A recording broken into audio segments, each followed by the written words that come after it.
Bom dia a todos. Nessa aula eu quero falar um pouco sobre a questão da população europeia, voltar, né, lá na nossa aula anterior, né, onde nós trabalhamos a questão da realidade demográfica populacional da Europa e a questão da imigração, né, e depois nessa mesma aula eu vou estar falando do tema da nossa aula de hoje, que é a questão da União Europeia.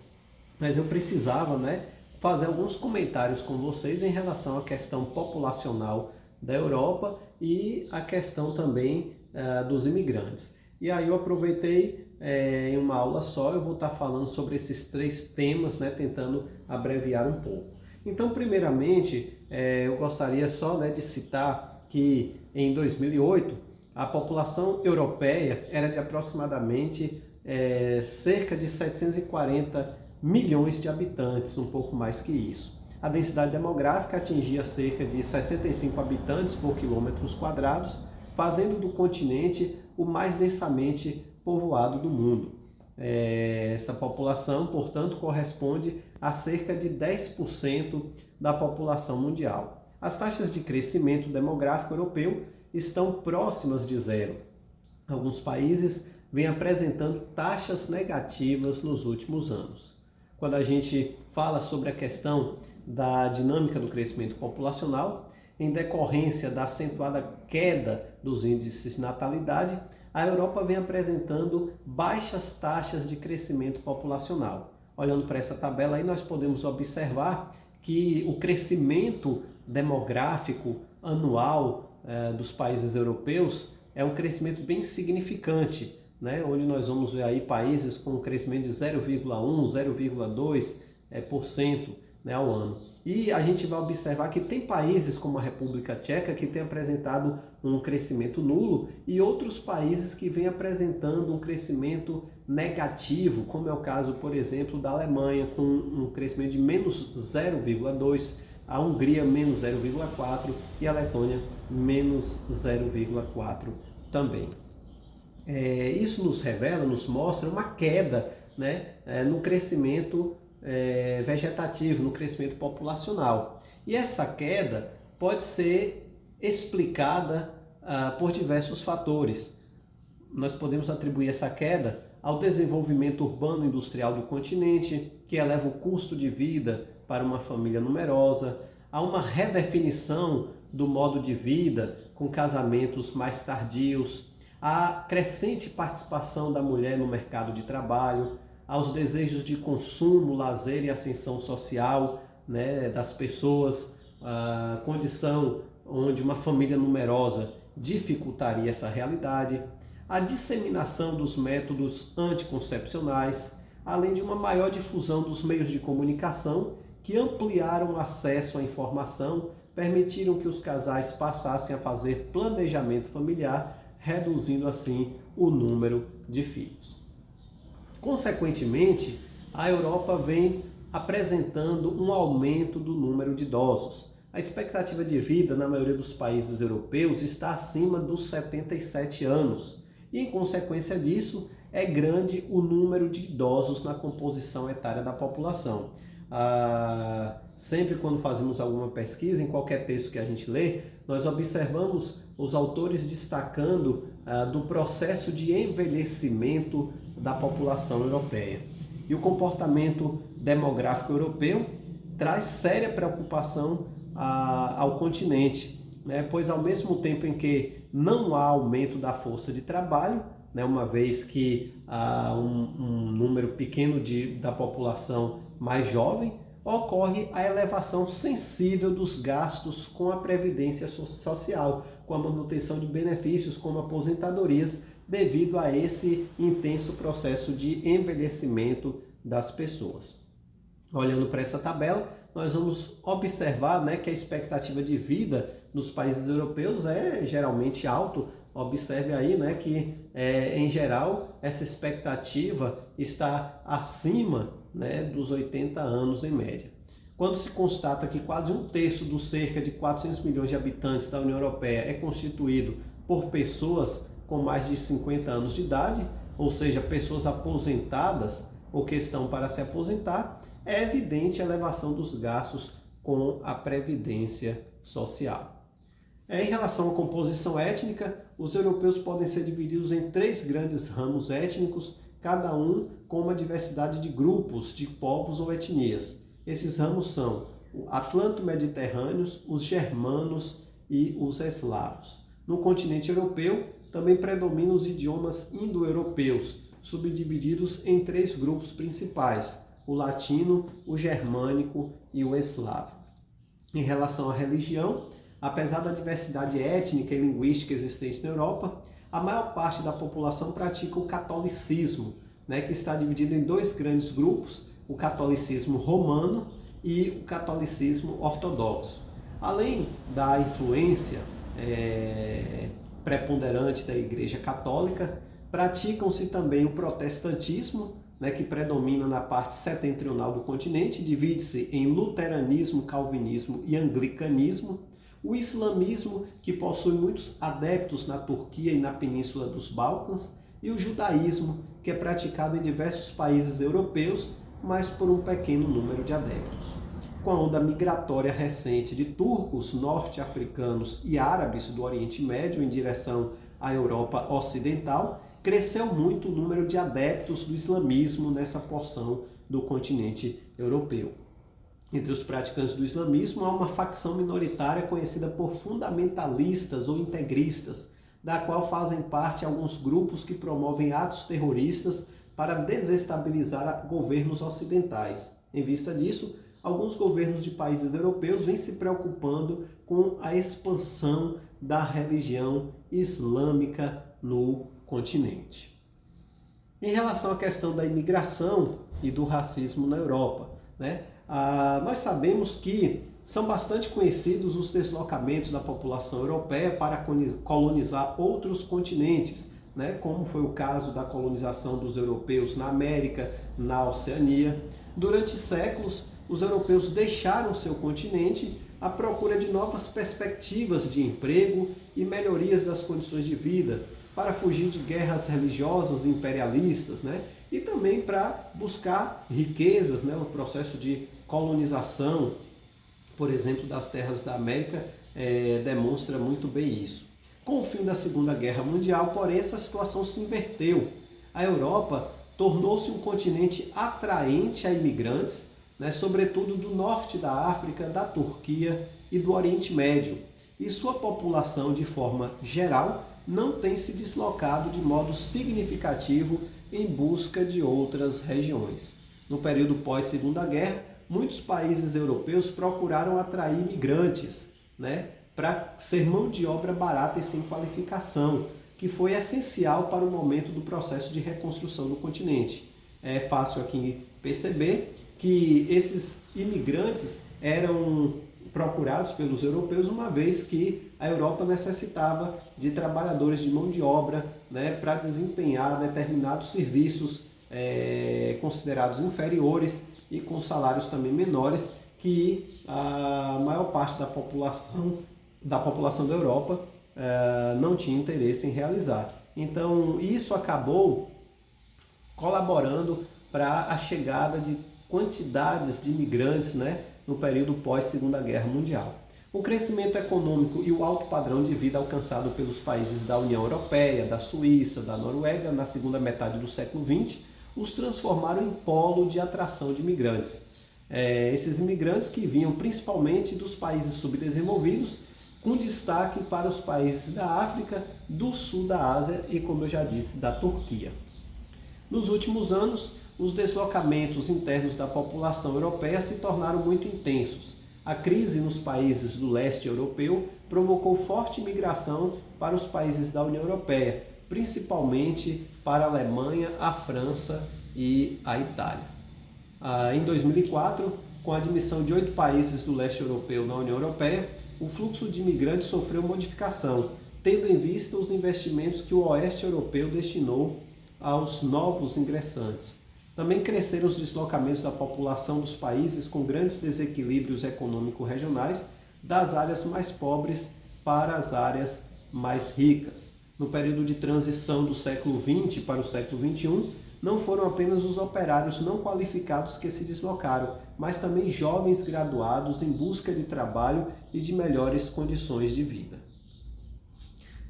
A continuidade desses movimentos populacionais, somado ao fato do crescimento demográfico da população imigrante ser superior ao crescimento da população europeia, geraram uma crescente diversidade étnica e cultural nas sociedades dos países europeus.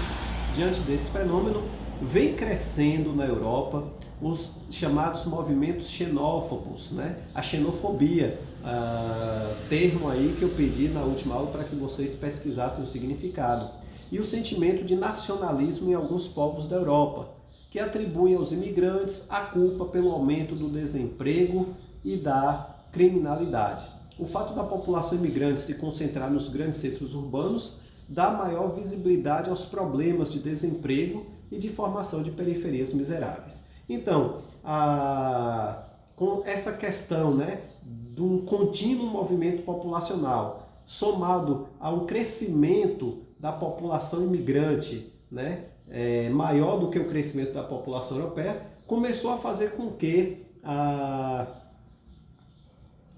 o europeu, os países europeus passassem a então ser contrários a essa chegada de imigrantes em seus territórios. Isso passou a fazer com que o europeu tivesse um sentimento xenófobo, ou seja, uma aversão ao estrangeiro, né?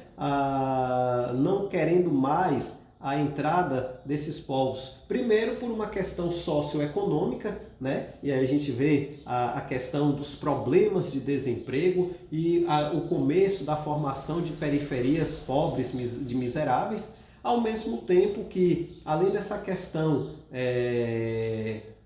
socioeconômica, a gente vai olhar a questão cultural também, essa preocupação, né, das mudanças dos valores religiosos e culturais dentro do continente europeu, trazido por esses imigrantes, né, que obviamente trazem outros valores culturais. Então tudo isso somado acabou fazendo com que os europeus passassem a desenvolver essa xenofobia e esse sentimento de nacionalismo, né, contra o imigrante. A partir de 2007, com a entrada da Romênia e da Bulgária na União Europeia, entre outros fatores, em razão dos elevados índices de desemprego desses países, muitos búlgaros e romênios começaram a sair em busca de oportunidades de trabalho nos países mais ricos do continente. Em reação a isso, Alemanha, França, Espanha, Portugal, Itália, entre outros países, implementaram ações de restrição ao ingresso de pessoas originárias desses países. Para conter o fluxo de imigrantes africanos que se dirigem à Europa Ocidental, os europeus decidiram levantar, desde 1998, um muro semelhante ao existente entre o México e os Estados Unidos. A maior parte da obra foi financiada pela União Europeia. Em relação a essa pobreza que eu acabei de citar, na Europa desenvolvida, né, é importante a gente destacar que, apesar de terem retomado o crescimento econômico, com baixa inflação, alta rentabilidade de suas empresas e boas perspectivas com a moeda única, os países europeus não conseguiram eliminar o que parece ser um dos seus principais problemas, que é a questão do desemprego. Alguns países da União Europeia vêm buscando organizar estratégias para conter o desemprego, que atinge, em alguns casos, cerca de 10% de seus habitantes.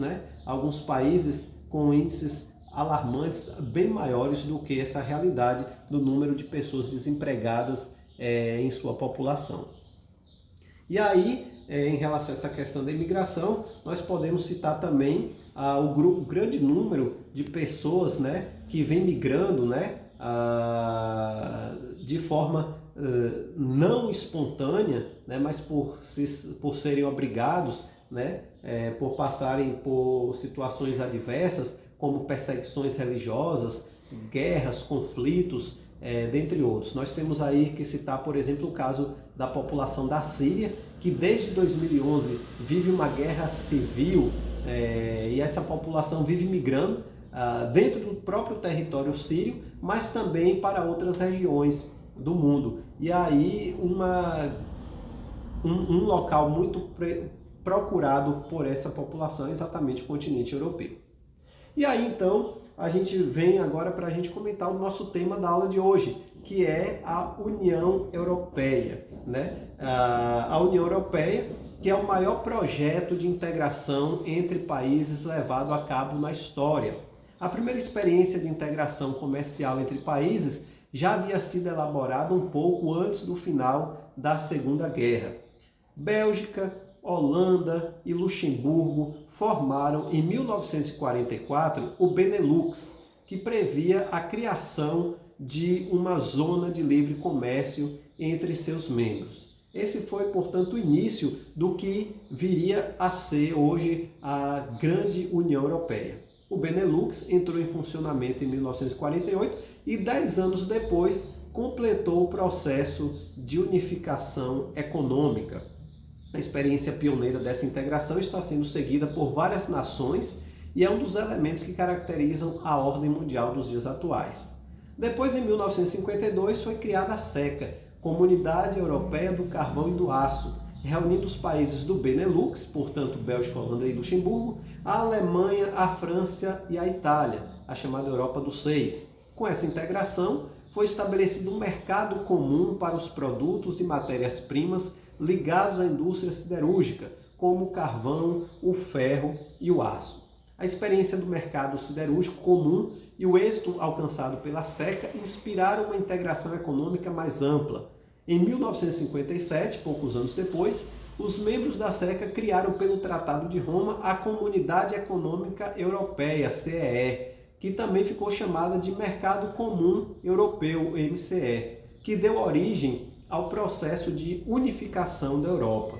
Os objetivos da Comunidade Econômica Europeia apontavam para a formação de um bloco que pudesse assegurar aos seus integrantes a livre circulação de mercadorias, de pessoas, de capitais e serviços. Esses objetivos só se concretizaram plenamente em 1993 com a unificação europeia. Já no início da década de 90, os países da Comunidade Econômica Europeia resolveram ampliar a abrangência desse organismo devido à delineação de uma nova etapa das relações internacionais, que, dentre outros pontos, foram marcadas pela queda do Muro de Berlim e pelo fim da União Soviética. Reunidos em dezembro de 1991 na cidade de Maastricht, na Holanda, os países da Comunidade Econômica Europeia decidiram eliminar, num curto espaço de tempo, todas as barreiras que impediam uma integração socioeconômica definitiva, implantando o mercado único. Uma das principais decisões foi definir o uso de uma nova e única moeda na Europa unificada, com a criação de um Banco Central Europeu. O Tratado de Maastricht, que entrou em vigor em 1º de janeiro de 1993, substituiu o Tratado de Roma e transformou a Comunidade Econômica Europeia em UE, União Europeia, que está até os dias de hoje.